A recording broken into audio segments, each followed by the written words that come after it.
Something that surprises just about everyone when it comes to joint tenancy is the right of survivorship, which is if you die, the person that you are partnered, like co-owner with on the property,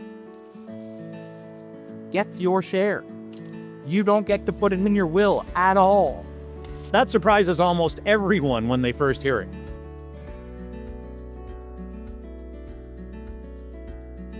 The term joint tenancy is kind of deceiving. There's actually a bit to it, so let's break it down.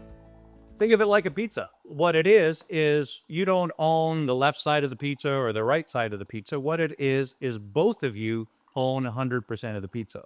So it's not divided one way or the other. You both own it. So it's the sum of the parts. You both own the whole thing. The really cool thing is what people are not aware of is the right of survivorship, which that is probably the best part about joint tenancy. Which is if someone you own a property with dies, it doesn't touch the will at all.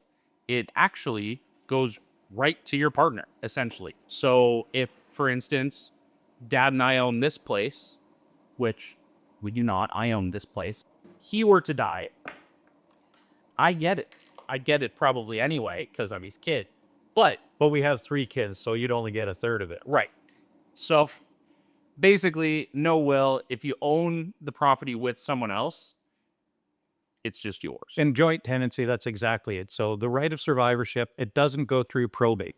And anybody that has been through probate, it can be a royal pain. It can take, depending upon where you are, it can take anywhere from 8 weeks to a year and a half. A lot better for 2 people to own in joint tenancy than tenants in common, which we'll get into that as well.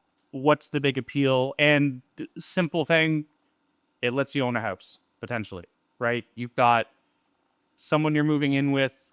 It's the same as if you're going to rent a place. It's if you can't quite afford it, you find a roommate, you split the rent.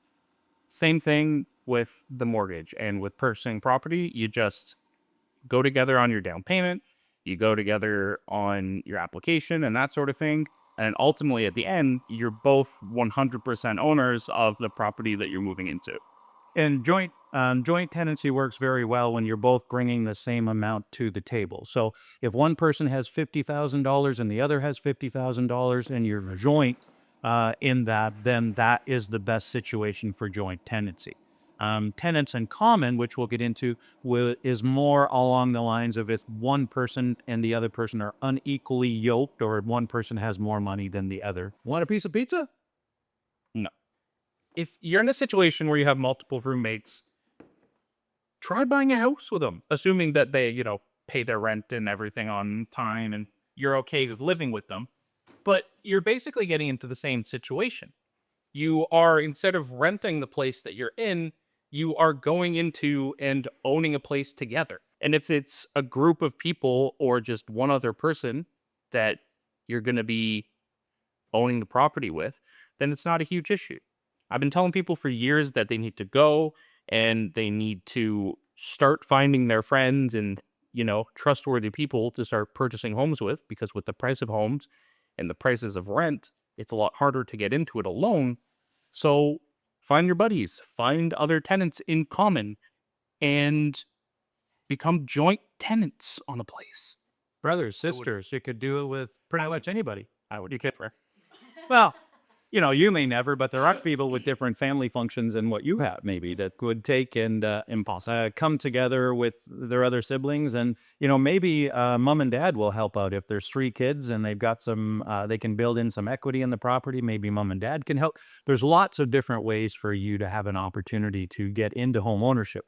As with any positive, there are negatives to joint tenancy, some of which is the aforementioned survivorship, which is if you die, you cannot will your part of the property to anyone. It's the person that you partnered with on the property, and that's it. Can't send it to, if you happen to have any kids or anything like that. It's great for the person that you own it with, but not so much your next of kin.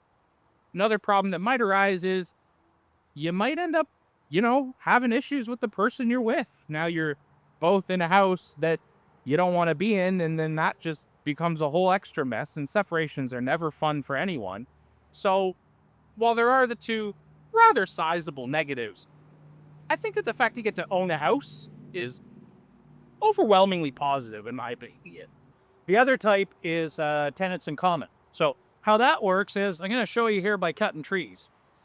One thing you should know, if you own a house and the neighbor's tree branches hang onto your property, guess what you can do? You can just go, ah. Tenants in common, what happens is I'm cutting these branches off. So there's 2 branches. Here's 3, 4 branches. So the difference is when you are joint tenants, you own all 4 of those branches together. Well, when you're tenants in common, maybe Jake owns those 4 branches and I only own this 1 branch. So that's the big difference is you can, like, say it's a 60-40 partnership or 70-30 or 80-20 or whatever. That is the big difference between tenants in common and joint tenancy. The other good thing about tenants in common is you can will your share to somebody else. It's not automatically going to the other person, so there is no right of survivorship. It can get willed to a partner, to somebody else, to family, to whomever you wish, right? But you can still continue to cut these if you had sharp shears. Tenants in common or joint tenancy, guys, they're both great options, and it gets you into home ownership. So in summary, joint tenancy is equal ownership and right of survivorship. And ultimately, through all of this, what you're best to do is to contact a lawyer, get them to help you understand everything else about it, and go from there. It works great for couples or for family members, etc. Any form of joint ownership is a lot like a pizza. It's great to share it when you like the people you're sharing with, but if you don't quite like the person or they're a little freaky and like something like anchovies, then it might just be best to get your own pizza. Some people don't like pineapple either. Yeah, well, they're wrong. Well, now they're putting mango on pizza.